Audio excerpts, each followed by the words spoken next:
4 times in Genesis chapter 1's account of creation, the scripture says the words, "And it was so." These words follow something that God did, something that God spoke into existence or created with his own hand. When he moved, something happened. It was just as he had intended it.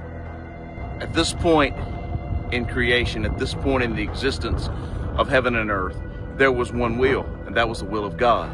While his will is still the only will that matters, it was this will that formed us and gave a plan of paradise to Adam and Eve.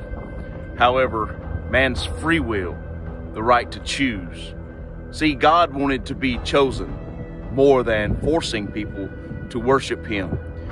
He felt that if people would choose to worship him, then they therefore would be giving him praise and glory from a heart of adoration, from a heart simply made by choice. However, man chose to sin against God.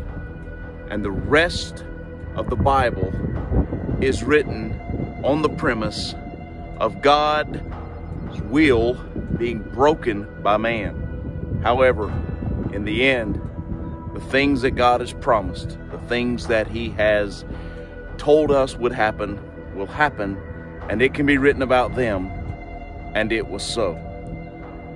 I pray that we as his children live our lives following what God has asked us to do, what God has given us the blueprint for. And at the end, his will becomes our will, and it can be said of our lives, God said it, I trusted in it, it was so.